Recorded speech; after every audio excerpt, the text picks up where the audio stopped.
Dreamland જંગલની સુંદર સવાર હતી. મરઘો કુકડેકુક કરતો જ હતો. એવામાં એક તીતી ઘોડો જાગી ગયો. આ મરઘો ક્યારે નહીં માને.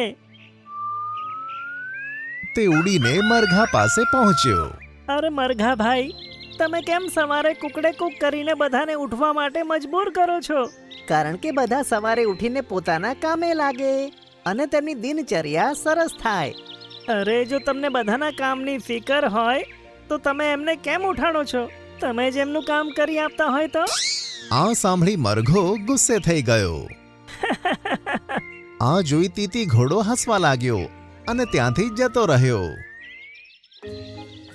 એ જ વખતે કીડીઓનું મોટું ટોળું પોતાના માથે ઘણા બધા ચણાઓ લઈ પોતાના દર તરફ જતું હતું. એક વાત ખબર નથી પડતી, જ્યારે આપણે ખાવાનું શોધવા નીકળીએ ત્યારે આપણું દર આટલું દૂર નથી લાગતું, પણ પાછા ફરતી વખતે આટલો લાંબો રસ્તો કેમ લાગે છે? આ વાત પર કીડી રાણી બોલી કે, અરે ના સમજ, રસ્તો લાંબો નથી હોતો. જ્યારે તું દરમાંથી નીકળે ત્યારે તારા પાસે કાંઈ નથી હોતું, તેથી રસ્તો સરળતાથી કપાઈ જાય છે. પણ જ્યારે આપણે પાછા દર તરફ જઈએ છીએ ત્યારે આપણા માથે ખાવાનું વજન હોય છે અને તેના કારણે આપણને રસ્તો લાંબો લાગે છે. આ સાંભળી નાની કીડી વિચારમાં પડી અને બોલી કે, હા, કદાચ એવું જ હોતું હશે. બધી કીડીઓ દર પાસે જઈ ઊભી રહી અને પોતપોતાના ચણાને ત્યાં જ મૂક્યા. અરે, તમે બધા રોકાઈ કેમ ગયા? આ દાણાને દરમાં કોણ લઈને જશે? રાણી, અમે વિચારીએ છીએ કે આ દાણાને હવે અમે ઉચકીને નહીં, લસરાવીને દરની અંદર ફેંકી દઈએ. અરે ના, આ તમે શું કહો છો? એવામાં ત્યાં તીતી ઘોડો આવ્યો અને તેણે 2 ચણાના દાણા ઉઠાવ્યા. અરે, આ શું કરે છે? કઈ નહીં, હું તો તમારો બસ થોડો ભાર ઓછો કરું છું. અરે પણ તે તીતી ઘોડાએ તેમની વાત ન માની અને 2 ચણા લઈ ઉડી ગયો. જે 2 કીડીઓના દાણા તે લઈ ગયો તે 2 કીડીઓ ઉદાસ થઈ ગઈ. આ તીતી ઘોડો કેટલો નિર્દયી છે. હવે હું અને મારી બહેન શું ખાઈશું? કોઈ વાંધો નહીં, તમે લોકો એવું કરજો, બધી કીડીઓના દાણામાંથી થોડું થોડું ખાઈ લેજો. તેવી રીતે કોઈને ખાવાનું ઓછું નહીં પડે અને તમારું પેટ પણ ભરાઈ જશે. તમારો ખૂબ ખૂબ ધન્યવાદ કીડી રાણી. બધી કીડીઓએ ખાવાનું ખાધું અને આરામ કરવા લાગી. બીજી બાજુ તીતી ઘોડો મસ્તીથી પેલા 2 ચણાના દાણા ખાવામાં લાગ્યો હતો. વાહ, ચોરી કરેલ અનાજના ખાવાની મજા જ કંઈક ઓર છે.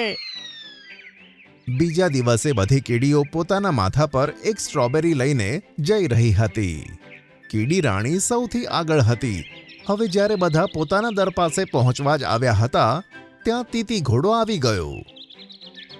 અરે વાહ, આજે તો સ્ટ્રોબેરી ખાવા મળશે.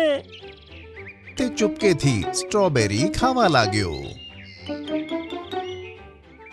વાહ, બહુ જ સ્વાદિષ્ટ છે. આમ તે બહુ જ મજાથી ધીરે ધીરે સ્ટ્રોબેરી ખાવા લાગ્યો. કીડીઓને ખબર ન હતી કે તે તેમનું ખાવાનું ખાય છે અને તે ધીમે ધીમે આગળ વધતી હતી. અરે બહેન, આ સ્ટ્રોબેરી આટલી હલકી કેવી રીતે થતી જાય છે? હા, તે તો મને પણ ખબર નથી પડી રહી કે સ્ટ્રોબેરી હલકી કેમ થતી જાય છે. બધી કીડીઓ એકબીજા સાથે વાત કરતી આગળ જતી હતી. એવામાં રાણી કીડી પાછળ જુએ છે અને કહે છે, અરે તમે લોકો આટલી વાતો કેમ કરો છો? તેણે પાછળ વળીને જોયું તો ફક્ત કીડીઓના માથા પર સ્ટ્રોબેરીનું છોતરું હતું. બીજું બધું તો તીતી ઘોડો ખાઈ ગયો હતો. અરે દુષ્ટ તીતી ઘોડા, તે પાછું અમારું ખાવાનું ખાઈ લીધું. અરે, મેં તો તમારો થોડો ભાર ઓછો કર્યો છે. તમારે તો મારો આભાર માનવો જોઈએ. આમ કહી તે નફટાઈથી હસતો હસતો આકાશમાં ઉડ્યો. હવે આ એક સ્ટ્રોબેરીમાંથી તો અડધા લોકો જ ખાઈ શકશે. આપણામાંથી અડધા લોકોએ આજે ભૂખ્યા જ સૂવું પડશે. કીડીઓ હવે તીતી ઘોડાથી ઘણી પરેશાન હતી. તેને ફક્ત કીડીઓને હેરાન કરવાની મજા આવતી હતી. હવે જોઈએ કે આજે કીડીઓ શું લઈને આવે છે. તે કીડીઓના દર પાસે પહોંચ્યો તો કીડી રાણી બધી કીડીઓને સમજાવતી હતી. આ તીતી ઘોડાએ આપણું જીવવાનું મુશ્કેલ કરી દીધું છે. અમે કેટલી મહેનત કરીને ખાવાનું શોધી લાવીએ છીએ અને તે તેને મફતમાં ખાઈને જતો રહે છે. હા કીડી રાણી, છેલ્લા 3 દિવસોથી પેલા તીતી ઘોડાના લીધે અમે ભૂખ્યા મરીએ છીએ. આપણે તેની સામે લડી તો નહીં શકીએ, પણ તેનાથી આપણું ખાવાનું જરૂર બચાવી શકીએ છીએ. હવે તે કેવી રીતે?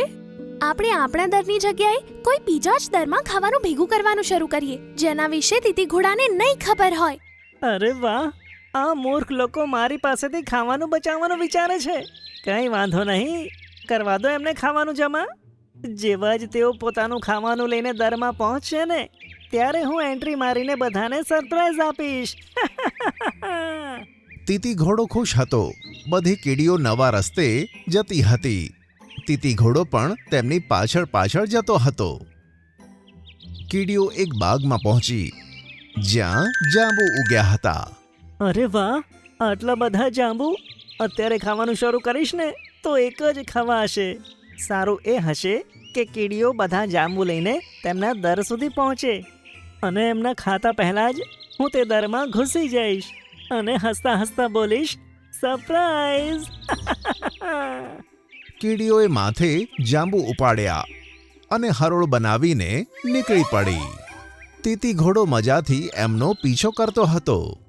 બિચારી વિચારે છે કે તેઓ મને ઉલ્લુ બનાવશે, પણ તેમને કશું ખબર નથી. ઘણો સમય ચાલ્યા પછી કીડીઓ પોતાના નવા દરે પહોંચી ગઈ અને એક પછી એક તેમાં જવા લાગી. વાહ મારું મગજ! હવે આ દરમાં 15 જાંબુ ભેગા થયા છે. બહુ જ મજા આવશે. આવતા 15 દિવસોનું ખાવાનું એક જ વખતમાં મળશે અને અંદર જઈને હું બૂમ પાડીશ, સરપ્રાઈઝ! આમ કહી તીતી ઘોડો દરમાં ઘૂસ્યો, પણ જેવો તે અંદર ઘૂસ્યો તેના ચહેરાની હસી ગાયબ થઈ ગઈ. તે હેરાન થઈ ગયો. સામે બધી જ કીડીઓ એક સાથે ઊભી હતી. સૌથી આગળ કીડી રાણી અને તેની પાસે એક ચકલી બેઠી હતી અને તીતી ઘોડાને ખાઈ જવાની નજરોથી જોતી હતી. બધી કીડીઓએ એક સાથે બૂમ પાડીને કહ્યું કે સરપ્રાઈઝ! આમ કહેતા જ ચકલી તીતી ઘોડા તરફ ઉડી ગઈ. અરે બાપ રે! પોતાનો જીવ બચાવવા તે ઉડવા લાગ્યો. ચકલી તેની પાછળ ઉડવા લાગી. આ કીડીઓ તો બહુ ચાલાક નીકળી. મને એમ હતું કે હું તેમને સરપ્રાઈઝ આપીશ, પણ ઉલટી તેમણે જ મને સરપ્રાઈઝ આપી દીધી. બધી કીડીઓ તેને જોઈને હસવા લાગી. ચકલી અને તીતી ઘોડો કીડીઓની નજરોથી દૂર થયા. ભગવાન તમારો આભાર. કીડી રાણી, તમારી સમજણના કારણે અમને આ તીતી ઘોડાથી છુટકારો મળ્યો છે. ખરેખર મોટામાં મોટી મુશ્કેલીમાંથી બહાર નીકળવું સંભવ છે, જો આપણે મગજનો સાચો ઉપયોગ કરીએ તો. આ સાંભળી બધી કીડીઓએ હામાં માથું હલાવ્યું અને પછી બધી જાંબુ ખાવામાં લાગી ગઈ.